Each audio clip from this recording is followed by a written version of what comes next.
नमस्कार, welcome to GK Prince Academy. तो हम लोग बात कर रहे थे यूपी ट्रिपल एससी राजस्व लेखपाल के परीक्षा रिफ्रेशर की बुक, जो कि यूथ कंपटीशन के टाइम्स वालों ने निकाला है। और इसमें जो है राजस्व परीक्षा लेखपाल परीक्षा रिफ्रेशर, ठीक है, नाम से ये बुक निकाली गई, अभी नई न्यू बुक आई है। और इसमें ग्राम समाज एवं विकास, सामान्य हिंदी, सामान्य ज्ञान और गणित से संबंधित जो नए पाठ्यक्रम के अनुसार हों सारे जो है डिटेल वाइज दिए गए हैं। इसके बाद उससे संबंधित क्वेश्चन भी दिए गए हैं, तो उसी के बारे में डिस्कस कर रहे थे। इसका पहला चैप्टर हो चुका है और उसमें थोड़ा सा इंट्रोडक्शन भी बताया था कि मैं उसमें क्या क्या कराने वाला हूँ, ठीक है। तो आप उसको पहला वाला भी देखिए, उसका लिंक डिस्क्रिप्शन में दे दूँगा, आप लोग वहाँ से उसको भी देख सकते हैं, ठीक है। उसकी स्टार्टिंग वहीं से, उसमें पहला चैप्टर पढ़ा हुआ। और आज इस वीडियो में हम उसी से नया जो है दूसरा चैप्टर स्टार्ट करने वाले हैं, ठीक है। विषय सूची में बात करें तो भाग फर्स्ट हम स्टार्ट कर रहे हैं ग्राम समाज एवं विकास की सबसे पहले। और इसका जो है पहला भारतीय संदर्भ में ग्राम विकास जो है ये हो चुका है, ठीक है, ये वाला। आज हम इसमें पढ़ाएंगे ग्राम विकास कार्यक्रम के बारे में, दूसरा चैप्टर है जो कि इसके बारे में देखने वाले हैं, ठीक है। तो वीडियो अब यही चलेगा। इसके बाद जब ये एंड हो जाएगा, पूरे जितने भी चैप्टर हैं सारे जब खत्म हो जाएंगे, तब इसके बाद हम इसमें शुरुआत करेंगे सामान्य ज्ञान की। तो चलिए दूसरे चैप्टर को हम स्टार्ट करते हैं। और स्टार्ट करने से पहले अगर आप लोग चैनल पर नए हैं और चैनल को सब्सक्राइब नहीं किया तो चैनल को ज़रूर सब्सक्राइब करें, अपने दोस्तों में ज़्यादा से ज़्यादा शेयर भी करें। आप लोग देख लेते हैं चैनल को सब्सक्राइब नहीं करते हैं, हमें कुछ मिलता नहीं, सिर्फ आप लोग सब्सक्राइब करने के लिए कहते हैं। आप लोग सब्सक्राइब कर सकते हैं, उसमें कुछ आपका जाएगा नहीं, ठीक है। चलिए, तो आज हम स्टार्ट करते हैं दूसरा चैप्टर ग्राम विकास कार्यक्रम। अब उसके बारे में एक एक पॉइंट आराम से जानेंगे। इसके बाद इससे संबंधित क्वेश्चन बनेगा, वो क्वेश्चन को भी हम लास्ट में देखेंगे, ठीक है। तो ग्राम विकास कार्यक्रम एक दृष्टि में देख लेते हैं, एक नज़र में। ग्रामीण विकास, इसका अर्थ क्या होता है? तो इसका अर्थ है लोगों का बेहतर विकास एवं सामाजिक कायाकल्प, ठीक है। सामाजिक कायाकल्प माने कि शिक्षा, स्वास्थ्य, रोटी, कपड़ा और मकान, बेसिकली जान लीजिए ये सामाजिक कायाकल्प करना होता है, ठीक है, यही चाहिए। तो लोगों का जो बेहतर विकास हो जाए या किया जाए तो उसे ग्रामीण विकास कहा जाता है, ठीक है। ग्रामीण विकास विभाग एवं भूमि संसाधन विभाग को मिलाकर ग्रामीण विकास मंत्रालय का गठन हुआ, ठीक है। ग्रामीण विकास का मंत्रालय का गठन जो है वो दो चीज़ों से हुआ, भूमि संसाधन विकास और ग्रामीण विकास विभाग को मिलाकर जो है बनाया गया, ठीक है। ग्रामीण विकास संस्थाओं के लिए का विकास की प्रक्रिया में सहयोग लेने के लिए हरियाली कार्यक्रम की शुरुआत की गई। महिलाओं को ग्रामीण विकास में भागीदारी देने के उद्देश्य से ही महिला आरक्षण व्यवस्था को लागू किया गया है। ग्रामीण क्षेत्रों में शहरी सुविधाओं को सुनिश्चित करने के उद्देश्य से ही पूरा नामक कार्यक्रम की भी शुरुआत की गई है, ठीक है। लेकिन बाद में यह महसूस किया गया कि त्वरित विकास केवल तभी संभव हो सकता है जब सरकारी प्रयासों में बुनियादी स्तर पर लोगों की प्रत्यक्ष और अप्रत्यक्ष रूप से भागीदारी हो। इसलिए सामुदायिक विकास कार्यक्रम का उद्घाटन 2 अक्टूबर 1952 को किया गया था और यह कार्यक्रम ग्रामीण विकास के इतिहास में एक महत्वपूर्ण कीर्तिमान था, ठीक है। तो सामुदायिक विकास कार्यक्रम का उद्घाटन कब किया गया था? 2 अक्टूबर 1952 को। तो आप लोगों ने पिछले वाले वीडियो में जिसका पहला चैप्टर उसमें बनाया, आप लोगों ने उसमें आग्रह किया कि आप इसको पढ़ाइए, तो मैं स्टार्ट कर रहा हूँ इसकी बुक को। और जब तक ये समाप्त नहीं हो जाएगा ये बुक सारा मैं बंद नहीं करूँगा, ठीक है। तो आप लोग वीडियो को देखिए, सपोर्ट करिए और वीडियो से जुड़िए, अपने दोस्तों में ज़्यादा से ज़्यादा शेयर करें, लोगों तक पहुँचाएँ, ठीक है। तो इसके बाद हम देखते हैं भारतीय समाज की विशेषताएं। अब इसमें देखते हैं भारतीय समाज में कौन कौन सी विशेषताएं हैं। तो पहला है विविधता में एकता, पितृसत्तात्मक समाज, बहुभाषाई समाज, बहुनिर्जातीय समाज, रक्त संबंध, क्षेत्रीय विविधता, प्रजातीय विविधता, धार्मिक विविधता और इसके बाद सांस्कृतिक जातिगत विविधता। ये सारी विविधताएं जो है भारतीय ग्राम समाज में पाई जाती हैं। इसके बाद ग्रामीण विकास मंत्रालय की स्थापना के बारे में एक नज़र में देख लेते हैं। तो ग्रामीण विकास मंत्रालय जो है वो ग्रामीण विकास विभाग और भूमि संसाधन विभाग से विलय होकर इसका गठन किया गया था, तब बना था ग्रामीण विकास मंत्रालय। ग्रामीण विकास विभाग की बात करें तो इसमें 1974 में खाद्य और कृषि मंत्रालय के अंग के रूप में ये अस्तित्व में आया गया। इसके बाद 1979 में ग्रामीण पुनर्गठन मंत्रालय का नाम दिया गया। इसके बाद अगर हम बात करें तो 1979 में जो है ग्रामीण विकास मंत्रालय और 1985 में पुनः कृषि तथा ग्रामीण विकास मंत्रालय के अधीन एक विभाग बना दिया गया। इसके बाद 1991 में पुनः ग्रामीण विकास मंत्रालय और 1992 में एक नया विभाग बंजर भूमि विभाग का निर्माण किया गया। 1995 में जो ग्रामीण क्षेत्र और रोजगार मंत्रालय इसका नाम रखा गया। इसके बाद ग्रामीण रोजगार तथा उन्मूलन विभाग और ग्रामीण विकास विभाग और बंजर भूमि विभाग को मिलाकर ये 1995 में जो है ग्रामीण क्षेत्र और रोजगार मंत्रालय नाम रखा गया, ठीक है। अब दूसरा जो था भूमि संसाधन विभाग, तो उसमें जो था देश में बजट भूमि का विकास करके बायोमास उत्पादन बढ़ाने के संबंधित योजनाओं का कार्यान्वयन किया जाता है तथा अन्य भूमि सुधार एवं राजस्व पद्धति और भू अभिलेख इसके अंतर्गत आते हैं भूमि संसाधन विभाग को। तो इन दोनों को मिलाकर ग्रामीण विकास मंत्रालय लास्ट में फाइनली नाम दिया गया। इसके उद्देश्य क्या क्या थे? तो यह मंत्रालय व्यापक कार्यक्रमों का कार्यान्वयन करके ग्रामीण क्षेत्रों में बदलाव लाने के उद्देश्य से एक उत्प्रेरक मंत्रालय का कार्य करता आ रहा है। इन कार्यक्रमों का उद्देश्य गरीबी उन्मूलन, रोजगार सृजन, अवसंरचना विकास और सामाजिक सुरक्षा इसका मेन उद्देश्य रहा है। इस मंत्रालय का मुख्य उद्देश्य ग्रामीण गरीबी को दूर करना तथा ग्रामीण आबादी, विशेष रूप से गरीबी रेखा के नीचे जीवन यापन कर रहे लोगों को बेहतर जीवन स्तर मुहैया करना है। इसके तहत ग्रामीण क्षेत्रों में जीवन स्तर के लिए महत्वपूर्ण सामाजिक तथा आर्थिक अवसंरचना 5 कारकों से पहचान की गई है। 5 कारक कौन कौन से हैं? पहला है स्वास्थ्य, शिक्षा, पेयजल, आवास और सड़कें। ये 5 कारक अगर ग्रामीण क्षेत्रों में मिल जा रहा है या उपलब्ध कराया जा रहा है तो फिर वो ग्रामीण क्षेत्र में पूर्ण रूप से विकसित हो जाएगा। ठीक है। ग्रामीण विकास विभाग के आवंटित बजट की बात करें तो 2017-18 में, इसके बाद बात करते हैं मैं 2021-22 का नया वाला देख लेते हैं। 1,20,147 करोड़ जो है रुपये इसका क्या कहते हैं आवंटित बजट था इस बार का। और इसके बाद हम इसमें संबंधित कार्यक्रम देख लेते हैं क्या क्या कार्यक्रम चलाया गया ग्रामीण विकास के लिए। तो गरीबी उन्मूलन कार्यक्रम योजना का प्रारंभ हुआ था 5वीं पंचवर्षीय योजना में, जो कि 1997 से लेकर 2002 तक के मध्य हो रहा था। योजना का उद्देश्य था गरीबी उन्मूलन और आत्मनिर्भरता बनाना। विशेष बिंदुओं की बात करते हैं तो 9वीं पंचवर्षीय योजना जो अवधि के दौरान कई गरीबी उन्मूलन कार्यक्रमों का पुनर्गठन किया गया ताकि ग्रामीण क्षेत्रों में रह रहे गरीब लोगों को लाभ देने के लिए कार्यक्रमों की दक्षता बढ़ाई जा सके। ठीक है।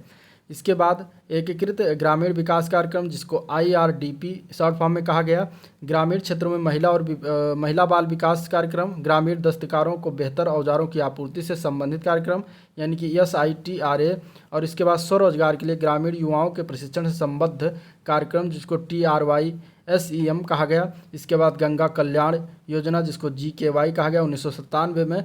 और इसके बाद मिलियन कूप स्कीम MWS का विलय जो है समग्र स्वयं रोजगार योजना में किया गया। इतने सारे योजनाओं को मिलाकर एक स्वरोजगार योजना में किया गया, जिसे स्वर्ण जयंती ग्राम स्वरोजगार योजना 1999 में नाम दिया गया, जिसको SGSY कहा गया। ठीक है। स्थानीय लोगों को जरूरतों और उनकी आकांक्षाओं को ध्यान में रखते हुए पंचायती राज संस्थाओं का सहयोग गरीबी उन्मूलन कार्यक्रम में कार्यान्वयन में लिया गया। अब ग्रामीण महिलाओं के सशक्तिकरण हेतु जो कार्यक्रम कौन कौन से संचालित किए गए वो देखते हैं। तो ग्रामीण विकास विभाग द्वारा स्वरोजगार सृजन योजना तथा मजदूरी रोजगार योजना, ग्रामीण गरीबों के लिए मकानों के प्रावधान और लघु सिंचाई साधन योजना, बेसहारा लोगों के लिए सामाजिक सहायता योजनाओं और ग्रामीण सड़क निर्माण योजना का क्रियान्वयन किया जाता है। इसके अलावा इस विभाग द्वारा DRDA प्रशासन, पंचायती राज संस्था, प्रशिक्षण तथा अनुसंधान, मानव संसाधन विकास, स्वैच्छिक कार्य विकास आदि के लिए सहायक सेवाएं एवं अन्य गुणवत्ता संसाधन उपलब्ध कराए जाते हैं ताकि कार्यक्रमों का समुचित कार्यान्वयन हो सके। ठीक है।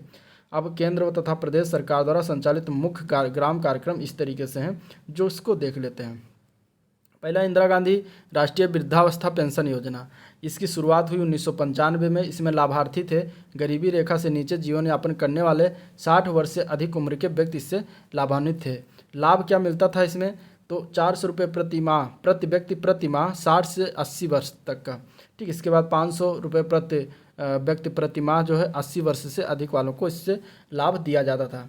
दूसरी योजना थी इंदिरा गांधी राष्ट्रीय विधवा पेंशन योजना। इसकी शुरुआत 2009 में किया गया और इससे क्या लाभ हुआ? गरीबी रेखा से नीचे जो जीवन यापन यानी कि BPL वर्ग के 40 से 59 वर्ष की आयु वाली विधवा को जो है इसमें लाभ दिया जाता था। और लाभ क्या था? 300 रुपये प्रति माह जो है पेंशन दिया जाता था। ठीक है। तीसरी महत्वपूर्ण योजना थी इंदिरा गांधी राष्ट्रीय विकलांगता पेंशन योजना, और ये योजना की शुरुआत 2009 में हुई। इसमें भी BPL वर्ग के 18 से 59 वर्ग के विकलांग व्यक्ति को 500 रुपये प्रति माह जो भत्ता दिया जाता था। राष्ट्रीय परिवार लाभ योजना के तहत इसकी शुरुआत 1995 हुई। इसमें लाभार्थी थे BPL वर्ग के परिवार में जीविकापार्जन करने वाले प्रमुख सदस्य थे 18 से 64, जिसकी उम्र होती थी कि मृत्यु पर परिवार को जो है पारिवारिक लाभ के रूप में एक मुश्त राशि इसमें दी जाती थी। इसके बाद राष्ट्रीय सामाजिक सहायता कार्यक्रम, इसकी योजना का प्रारंभ 15 अगस्त 1995 को किया गया इस योजना का प्रारंभ। इस योजना का उद्देश्य था चयनित परिवारों के 65 वर्ष से अधिक वृद्धों को पेंशन या आर्थिक सहायता प्रदान करना। गरीबी की रेखा में शामिल परिवारों के सदस्यों की सामान्य तथा दुर्घटना के कारणों से हुई मृत्यु पर आर्थिक सहायता प्रदान करना। चयनित परिवारों की गर्भवती महिलाओं अथवा 2 जीवित बच्चों तक को आर्थिक सहायता प्रदान करना। इसके बाद एकीकृत ग्रामीण विकास कार्यक्रम आया और यह योजना जो है प्रदेश में केंद्र सरकार तथा राज्य सरकार द्वारा 50:50 के आर्थिक सहायता से क्रियान्वित की जा रही है। तो आपको ये याद रखना है कि इसमें केंद्र और राज्य सरकार का कितना जो है व्यय होता है, तो 50-50 का होता है, 50-50% का। ठीक है। इस योजना का उद्देश्य गरीबी रेखा के नीचे परिवारों का उत्थान करना है, सस्ती ब्याज दरों पर ऋण उपलब्ध करवाना, रोजगार के अवसर उपलब्ध करवाना, सरकारी क्षेत्रों में नौकरियों में आरक्षण का प्रावधान, IRDP के परिवारों के स्कूली बच्चों को आर्थिक सहायता देना आदि इस कार्यक्रम के अंतर्गत आता है। नेक्स्ट योजना है अधिक उपज प्रजाति कार्यक्रम, जो कि 1963 में चलाया गया और इसके विशेष बिंदुओं को जान लेते हैं। तो अंतर्राष्ट्रीय गेहूं अनुसंधान संस्थान, जो कि मैक्सिको के निदेशक थे डॉक्टर NE बोरलॉग, ने भारत में गेहूं के क्षेत्रों का दौरा किया और परीक्षण के लिए बौने गेहूं की 4 किस्मों के बीज थोड़ी सी मात्रा में भारत भेजा। सन 1968 में 120 लाख टन से बढ़कर 170 लाख टन गेहूं के चमत्कारिक उत्पादन के प्रभाव को अमेरिका के वैज्ञानिक विलियम गॉड ने हरित क्रांति की संज्ञा से संबोधित किया था। ठीक है, तो ये बातें हुई थी इसमें इस परियोजना के तहत। इसके बाद केंद्रीय ग्रामीण स्वच्छता कार्यक्रम चलाया गया वर्ष 1986 में। इस योजना का उद्देश्य था ग्रामीण क्षेत्रों के लोगों के जीवन में गुणात्मक सुधार लाना और महिलाओं को समुचित ध्यान देना। विशेष बिंदुओं की बात कर लेते हैं तो स्वच्छता में मलमूत्र एवं अन्य मानवीय निष्क्रिय पदार्थों का उचित रूप से निष्पादन करके पर्यावरण को स्वच्छ बनाना इसमें सम्मिलित है। इस कार्यक्रम में गरीबी रेखा के नीचे वाले व्यक्तियों को, विशेष रूप से अनुसूचित जात अथवा जनजात तथा मुक्त बंधुआ मजदूरों के लिए व्यक्तिगत सुलभ शौचालय का निर्माण किया जाता है। यह 1 अप्रैल 1999 से कार्यक्रम में संशोधन किया गया। इसमें अब यह गरीबी आधारित कार्यक्रम न रहकर एक मांग आधारित कार्यक्रम हो गया है। संपूर्ण स्वच्छता अभियान के क्रियान्वयन में तेजी लाने के लिए भारत सरकार ने पूर्णतः स्वच्छ और खुले में मल त्याग विहीन ग्राम पंचायत, ब्लॉक और जिलों के लिए जो है निर्मल ग्राम पुरस्कार योजना शुरुआत किया। ठीक है, इसके बाद नेक्स्ट योजना आई ग्रामीण रोजगार सृजन कार्यक्रम। ग्रामीण रोजगार सृजन कार्यक्रम जो है ये 1995 में ग्रामीण इलाकों में छोटे शहरों में व स्वरोजगार के लिए अवसर पैदा करने के उद्देश्य से इसको शुरुआत किया गया है। IEGP खादी एवं ग्रामोद्योग आयोग द्वारा जो है क्रियान्वित किया जा रहा है और इसके अंतर्गत अधिकतम 25 लाख रुपए लागत वाली परियोजनाओं के लिए उद्यमी खादी और ग्रामोद्योग आयोग व बैंक ऋणों से जो है प्राप्त मार्जिन धन सहायता का लाभ उठाकर ग्राम उद्योग स्थापित कर सकते हैं। इसके बाद आई समन्वित ग्राम विकास कार्यक्रम IRDP। ग्रामीण क्षेत्र में महिला एवं बाल विकास कार्यक्रम यानी कि ड्वाकरा जिसको कहते हैं, स्वरोजगार के लिए ग्रामीण युवाओं का प्रशिक्षण कार्यक्रम यानी कि ट्राइसेम और 10 लाख कुआं योजना यानी कि MWS और ग्रामीण दस्तकारों को उन्नत औजार की किट आपूर्ति का कार्यक्रम यानी कि सित्रा। इसके बाद गंगा कल्याण योजना जो कि GKY नाम से जानी गई, इसको मिलाकर जो है एक नया IRDP बनाया गया। ठीक है, इसके बाद स्वजल धारा कार्यक्रम की बात करते हैं तो इस योजना का प्रारंभ हुआ दिसंबर 2002 में और इसका उद्देश्य रहा था इस योजना के तहत जो है ग्रामवासियों को कुएं, बावड़ी बनाने व हैंडपंप लगाने की सुविधा प्रदान की जाती है। विशेष बिंदुओं की बात करते हैं तो इस योजना के तहत जो है गांव वाले लागत का 10% वहन करना पड़ता है। इसके बाद आया राजीव आवास योजना। वर्ष 2011 में इस योजना को प्रारंभ किया गया। इसका उद्देश्य था राज्यों तथा केंद्र शासित प्रदेशों में स्लम की समस्या से उचित ढंग से निपटना और देश को स्लम मुक्त बनाना। ठीक है, इसके बाद नेक्स्ट योजना आई ग्रामीण क्षेत्रों में शहरी सुविधाओं की उपलब्धता का कार्यक्रम यानी कि पूरा जिसको कहा जाता है इंग्लिश में, और ये वर्ष 2020 तक विकसित भारत का सपना देखने वाले पूर्व राष्ट्रपति डॉक्टर APJ अब्दुल कलाम ने 2003 में गणतंत्र दिवस के अवसर पर जो है पूरा मॉडल का कंसेप्ट दिया था और इस कार्यक्रम में अगले 5 वर्षों में 5000 ग्रामीण क्लस्टर में प्रारंभ किया जाना है तथा पूर्वोत्तर क्षेत्र को प्राथमिकता इसमें दी जानी थी। इनमें जो है सड़क परिवहन एवं विद्युत connectivity, electronic connectivity, knowledge connectivity तथा बाजार कनेक्टिविटी शामिल है। पहला पूरा कार्यक्रम जो है उड़ीसा में कालाहांडी, बोलनगिर, कोरापुट क्षेत्र में जो है प्रारंभ किया जाएगा और इनके अतिरिक्त बायो ईंधन तथा बम्बू के विकास के लिए 2 अलग राष्ट्रीय कार्य योजनाएं भी प्रारंभ की जाएगी। इसके बाद नेक्स्ट योजना आई काम के बदले अनाज का राष्ट्रीय कार्यक्रम। काम के बदले अनाज का राष्ट्रीय कार्यक्रम आई। कार्यक्रम की शुरुआत हुई 14 नवंबर 2004 को। कार्यक्रम का उद्देश्य था पूरक वेतन रोजगार के सृजन को बढ़ावा देना।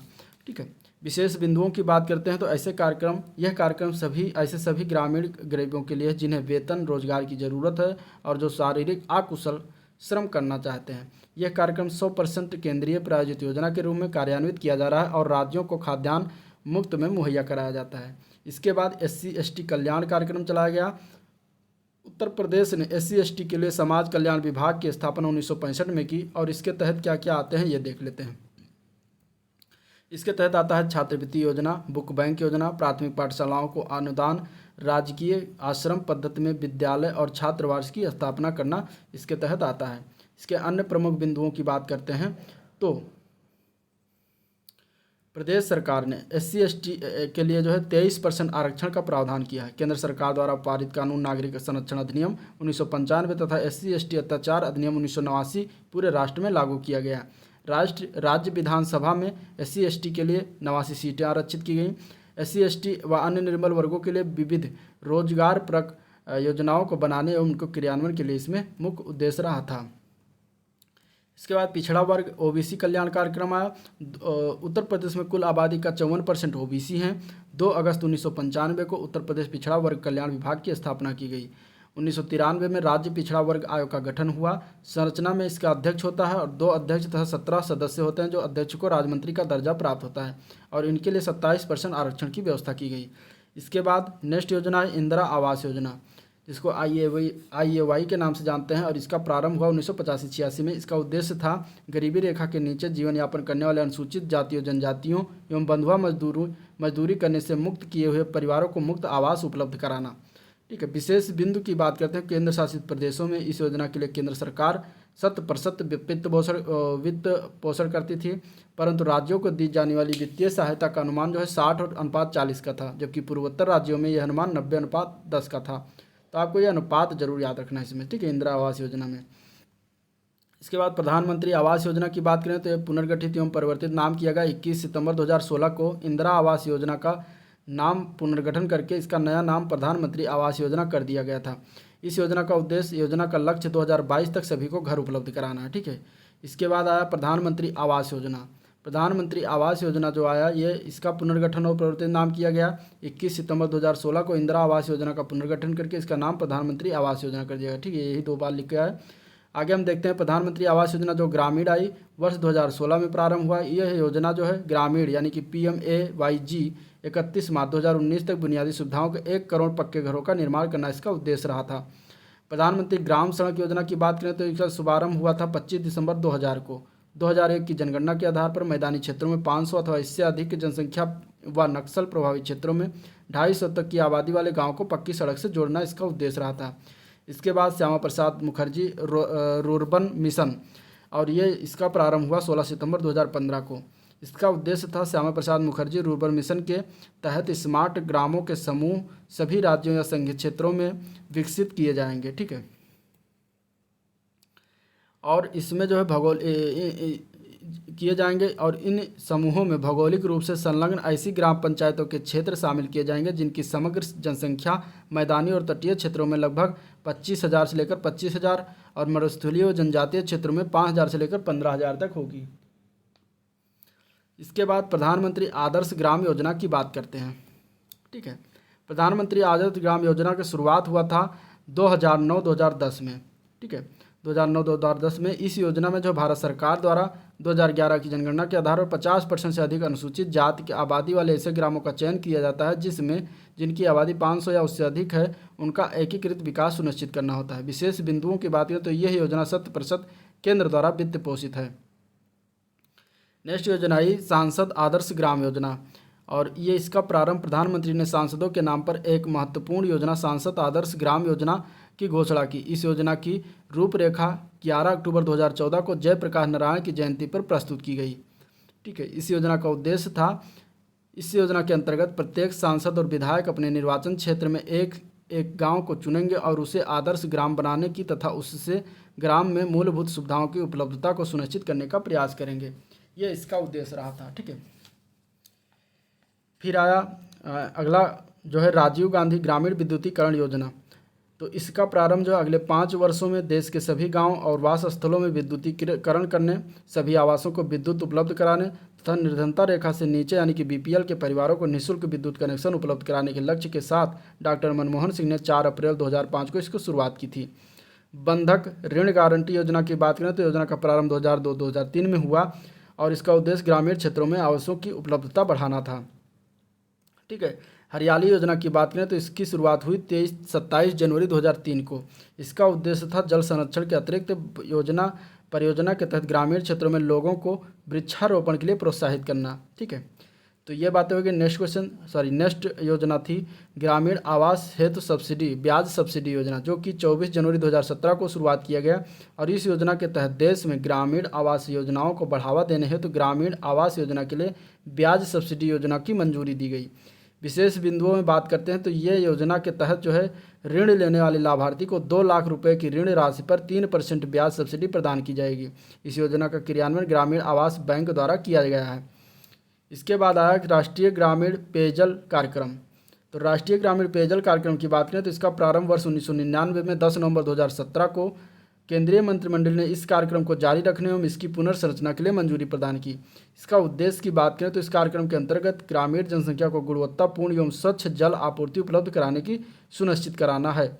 यह योजना जो केंद्र एवं राज्य सरकार के द्वारा 50-50 के अनुपात में धनराशि उपलब्ध कराई जाती है।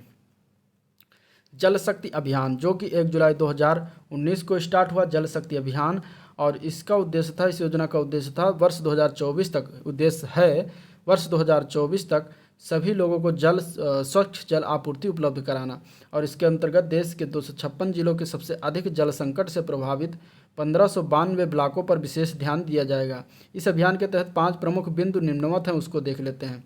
इसमें पहला बिंदु है जल संरक्षण और वर्षा जल संचयन करना। दूसरा है परंपरागत एवं अन्य जल निकायों का नवीनीकरण करना, भूमि जल का पुनर्भरण करना, वृक्षारोपण करना, पेयजल की सफाई करना। ये 5 प्रमुख बिंदु हैं इस जल शक्ति अभियान के तहत। ठीक है।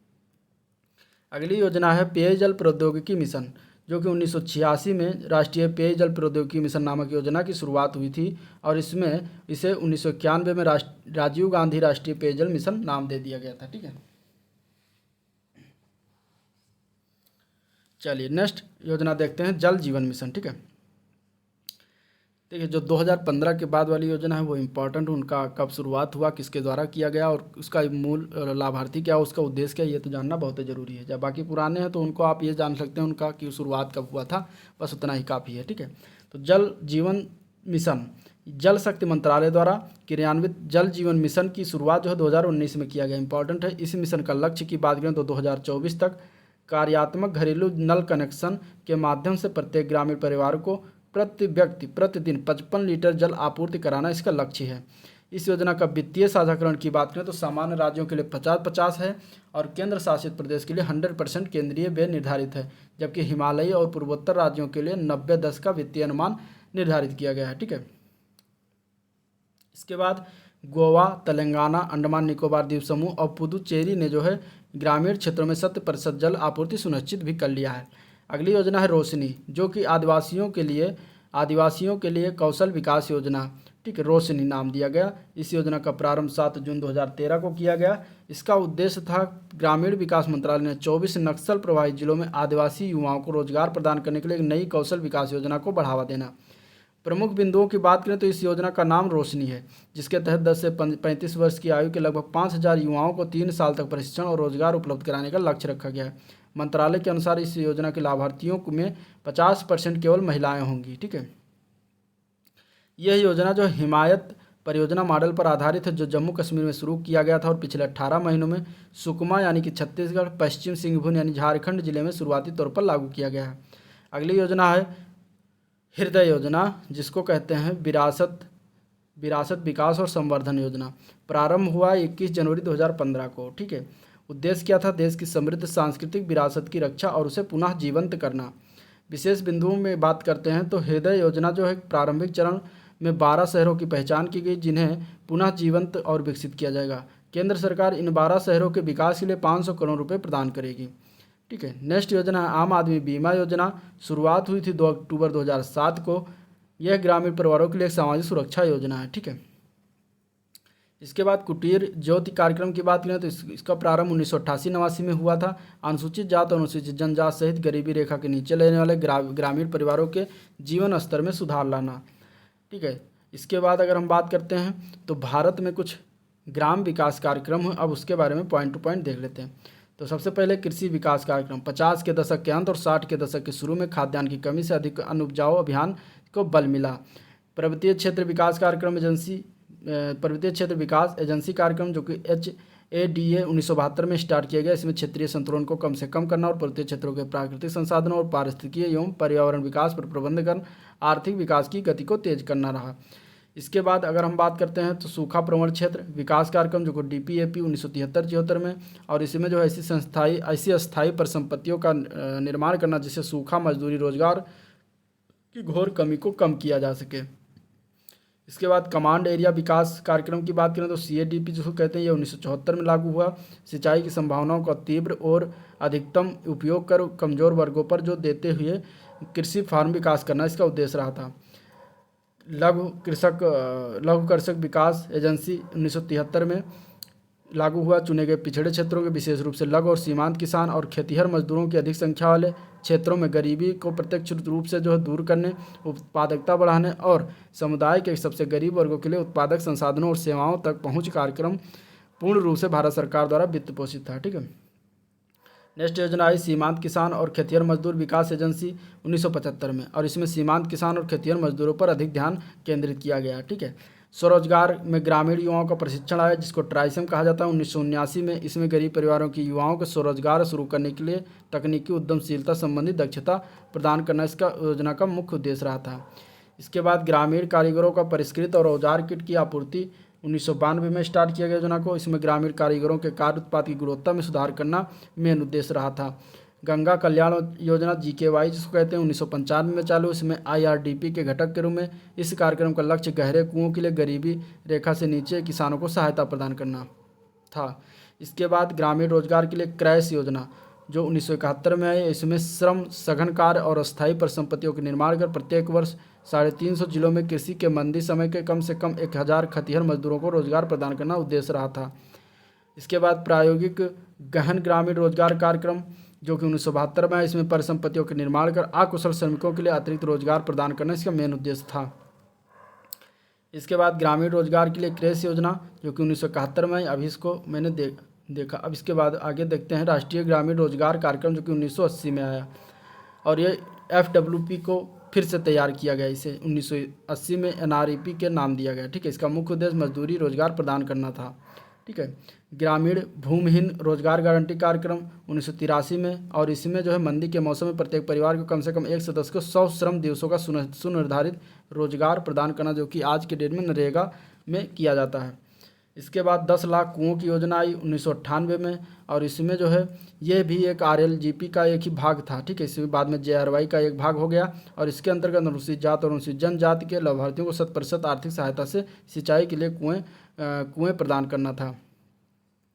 इसके बाद सुनिश्चित स्वरोजगार योजना आया 1993 में। इसमें अत्यधिक दुर्गम और पिछड़े क्षेत्रों में रोजगार की आवश्यकताओं को पूरा करना और उत्पादक सामुदायिक परिसंपत्तियों का निर्माण कर प्रत्येक परिवार के 2 व्यक्तियों को 100 रोजगार प्रदान करना इसका मेन उद्देश्य था। ठीक है। इसके बाद विशेष घटक योजना 1979-80 एवं विशेष घटक सहायता 1991 में। इसमें व्यक्तिगत और पारिवारिक सहायता के माध्यम से अनुसूचित जात के लिए निधि की व्यवस्था सुनिश्चित कर अनुसूचित जातियों का कल्याण, साथ ही साथ सामाजिक क्षेत्र आधारित सुविधाओं में सुधार करना मेन उद्देश्य था। इसके बाद अनुसूचित जात विकास निगम 1980 और राष्ट्रीय अनुसूचित जनजात वित्त एवं विकास निगम 1989 आई। इसमें जो है अनुसूचित जात अथवा अनुसूचित जनजाति के गरीब परिवारों और वित्तीय संसाधनों के बीच संपर्क प्रदान करना था। कृषि और गैर कृषि दोनों प्रकार के क्षेत्रों में जो है आय सृजित करने और क्रियाकलापों के लिए जो है रियायती दर पर वित्तीय सहायता भी प्रदान करना था। इसके बाद जनजातीय उप योजना और विशेष घटक सहायता जो कि 1991 में। इसमें सामाजिक आर्थिक विकास गति को तेज करना इसका मेन उद्देश्य था। इसके बाद राष्ट्रीय अनुसूचित जात और अनुसूचित जनजात आयोग बना 1992 में। इसमें सुरक्षण, अधिकार और सामाजिक आर्थिक विकास का अध्ययन पर यह बनाया गया। इसके बाद समेकित जनजातीय क्षेत्र विकास आया टीएसपी के लिए निधियों का निर्धारण किया गया। इसमें अपरिष्कृत जनजातीय समूह यानी कि पीटीपी आया। इसमें जो है लघु परियोजनाओं द्वारा जनजातीय समूहों के लिए कृषि पूर्व स्तरीय औद्योगिक का विकास किया गया। सार्वजनिक वितरण, जिसमें अधिक खाद्यान्न वाले राज्यों से कम खाद्यान्न वाले राज्यों में खाद्यान्नों की आवाजाही का नियमन किया गया, 1950 में चालू हुआ था। ठीक है। इसके बाद पुनर्गठित सार्वजनिक वितरण प्रणाली 1992 में आया। ऐसे पिछड़े और दूर दराज के क्षेत्र जहां आदिवासियों का बाहुल्य हो को पीडीएस के तहत जो है विशेष रूप से शामिल किया गया। लक्षित और सार्वजनिक वितरण प्रणाली 1977 में यह सुनिश्चित किया गया कि गरीब और ज़रूरतमंद को पीडीएस का अधिकतम लाभ पहुंच सके। राष्ट्रीय सामाजिक सहायता कार्यक्रम 1995 में, और इसमें पहला था वृद्धावस्था पेंशन, दूसरा था परिवार लाभ योजना और तीसरा था मातृ लाभ योजना, जिसके तहत जो है अनुच्छेद 41 और 42 के अनुसार गरीब परिवारों को सामाजिक सहायता प्रदान करने संबंधी नीति निर्देशात्मक सिद्धांतों को पूरा करना इसका उद्देश्य था। ग्रामीण जल आपूर्ति योजना 1954 में आया। इसमें सफाई और पेयजल की समस्या को दूर करने के लिए संस्था तंत्र का निर्माण किया गया। त्वरित ग्रामीण जल आपूर्ति कार्यक्रम 1992 में आया। इसमें सभी निवासियों का पर्याप्त पेयजल उपलब्ध कराना मेन उद्देश्य था। राजीव गांधी राष्ट्रीय पेयजल मिशन 1986 में आया। ग्रामीण आबादी के लिए पेयजल प्रक्रिया को तेज करना इसका मेन उद्देश्य था। राष्ट्रीय केंद्रीय ग्रामीण सफाई कार्यक्रम 1986 में, और इसमें जो है शुष्क शौचालय यानी कि खुले में शौच को कम कीमत के स्वच्छ शौचालयों में बदलना इसका मेन उद्देश्य रहा था। ग्रामीण स्वास्थ्य सेवा जो कि आया 1952 में, पीएससी ने जो है आरएचएस के एक भाग के रूप में काम करना शुरू किया और सीडी खंडों में स्थापित हुआ। सामुदायिक स्वास्थ्य केंद्र जो कि सीएससी कहते हैं, ये वर्ष 2000 के सभी के लिए जो है स्वास्थ्य प्रत्येक 1 लाख निवासियों को विशिष्टीकृत चिकित्सा प्रदान करना इसका मेन उद्देश्य है। अब कुछ विगत वर्षों में परीक्षाओं में पूछे गए प्रश्नों का महत्वपूर्ण संकलन है, उसके बारे में देख लेते हैं। तो उत्तर प्रदेश में किसानों की आय को दुगना करने के लिए किसान कल्याण मिशन कब प्रारंभ किया गया था? तो ये 6 जनवरी 2021 में प्रारंभ किया गया था। इसके बाद नेक्स्ट क्वेश्चन है, उत्तर प्रदेश सरकार ने बुंदेलखंड के जल संकट के समाधान के लिए किस देश की सरकार के साथ सहयोग की योजना पर हस्ताक्षर किया है? तो वह इजराइल देश के साथ। ठीक है। नेक्स्ट क्वेश्चन है, अन्य राज्यों और लौटे प्रदेश के प्रवासी श्रमिकों को रोजगार उपलब्ध कराने हेतु आत्मनिर्भर उत्तर प्रदेश रोजगार अभियान कब शुरुआत किया गया ये बताना। तो ये शुरुआत किया गया है 26 जून 2020 को। ठीक है, इंपॉर्टेंट है, याद रखना। अगला प्रश्न है, मुख्यमंत्री योगी आदित्यनाथ द्वारा किए गए किस मिशन के तहत प्रदेश में 5 जुलाई 2020 को 25 करोड़ से अधिक पौधे लगाए गए? तो वो मिशन था मिशन वृक्षारोपण 2020, उसके तहत 25 करोड़ अधिक पौधे लगाए गए। ठीक है। नेक्स्ट क्वेश्चन है, प्रधानमंत्री नरेंद्र मोदी ने 10 अगस्त 2021 को वीडियो कॉन्फ्रेंसिंग के माध्यम से उत्तर प्रदेश के किस जिले के लाभार्थियों को एलपीजी कनेक्शन सौंपकर उज्ज्वला 2.0 का शुभारंभ किया? तो वो जिला है महोबा, जहां से उज्ज्वला 2.0 का शुभारंभ किया गया। सामुदायिक विकास परियोजना कब प्रारंभ हुई? तो 1952 में प्रारंभ हुई, 2 अक्टूबर को। स्वजलधारा कार्यक्रम कब शुरुआत किया गया? 2002 में शुरुआत किया गया। ठीक है। 2003 में हरियाली योजना किस उद्देश्य से प्रारंभ की गई? तो बंजर भूमि विकास के लिए हरियाली योजना प्रारंभ की गई थी। मनरेगा योजना में न्यूनतम कितने दिन की कार्य गारंटी प्रदान की जाती है? तो वो है 100 दिन की। एकीकृत जल ग्रहण प्रबंधन कार्यक्रम किस मंत्रालय की पहल है? तो ये ग्रामीण विकास मंत्रालय की पहल है। ठीक है। नेक्स्ट क्वेश्चन है, स्वजलधारा ग्रामीण कार्यक्रम में कुल वित्त का 90% केंद्र सरकार द्वारा व्यय किया जाता है, शेष 10% कौन व्यय करता है? तो वो है व्यय ग्रामवासी करता है। ठीक है। ग्रामीण क्षेत्रों में शहरी सुविधाओं की उपलब्धता का कार्यक्रम कौन सा है? तो वह है पूरा कार्यक्रम, जो कि पूर्व राष्ट्रपति डॉक्टर एपीजे अब्दुल कलाम के द्वारा ये प्लान सोचा गया था। ठीक है।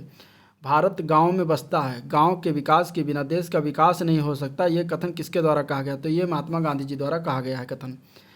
भारत में निर्धनता को राष्ट्रीय प्रतिदर सर्वेक्षण संगठन यानी कि NSSO द्वारा किन आंकड़ों के आधार पर मापा जाता है? तो वो होता है उपभोग और व्यय के आंकड़ा। ठीक है।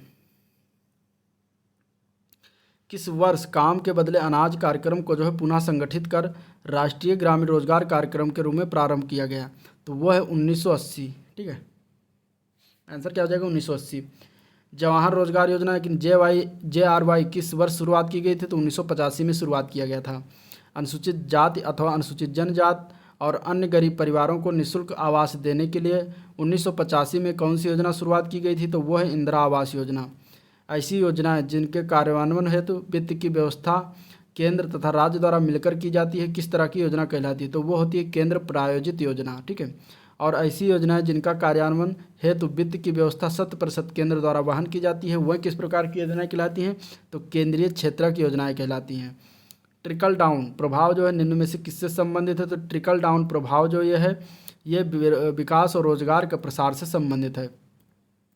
कितने वर्ष की आयु के मध्य ग्रामीण महिलाएं और पुरुष ग्रामीण युवा कहलाते हैं? तो वो है 15 से 35 वर्ष की आयु के मध्य, ठीक है, जिनको हम लोग युवा कहते हैं। आंगनवाड़ी केंद्र जो है कितने आयु वर्ग के बच्चों के लिए शुरू किया गया था? तो ये 6 माह से लेकर 6 वर्ष के बच्चों के लिए शुरुआत किया गया। जीवन स्तर को सुधारने हेतु आवश्यक सुविधाएं अथवा सेवाएं किस तरह की आवश्यकताएं कहलाती हैं? तो वह न्यूनतम आवश्यकताएं। गिनी क्रिम लॉफ्लोरोसिस आदि को समाप्त करने के लिए 1986 में किस मिशन की शुरुआत की गई? तो वह है राजीव गांधी राष्ट्रीय पेयजल मिशन। 2003 में हरियाली योजना किस उद्देश्य से प्रारंभ की गई थी? तो बंजर भूमि विकास के उद्देश्य से प्रारंभ की गई थी। मनरेगा योजना में न्यूनतम कितने दिन की कार्य की गारंटी प्रदान की जाती है? तो 100 दिन की। एकीकृत जल ग्रहण प्रबंधन कार्यक्रम में कितने दिन किस मंत्रालय की पहल है? तो ग्रामीण विकास मंत्रालय की पहल है, ठीक है। इसके बाद मरुभूमि विकास कार्यक्रम यानी कि DDP कब शुरू किया गया? तो 1977-78 में शुरू किया गया था। इसके बाद ग्रामीण क्षेत्रों में शहरी सुविधाओं की उपलब्धता का कार्यक्रम कौन सा है? तो वह है पूरा कार्यक्रम, जो कि डॉक्टर APJ अब्दुल कलाम द्वारा सुनियोजित किया गया था। तो ये था ओवरऑल चैप्टर नंबर 2 जिसका हम लोगों ने डिस्कशन किया। अगर वीडियो पसंद आया तो लाइक करिए, चैनल को सब्सक्राइब करिए, साथ में अपने दोस्तों में ज़्यादा से ज़्यादा शेयर करिए, ठीक है। और अपना फीडबैक कर देना चाहते हैं तो कमेंट बॉक्स में दे सकते हैं, पॉजिटिव कमेंट देना, फीडबैक। और इसके बाद अगर हम बात करें इसमें तो इसका हम नेक्स्ट वीडियो में इसका 3rd चैप्टर लेकर आएंगे। और आज के लिए इस वीडियो को एंड करते हैं, मिलते हैं नेक्स्ट वीडियो में, तब तक के लिए थैंक यू।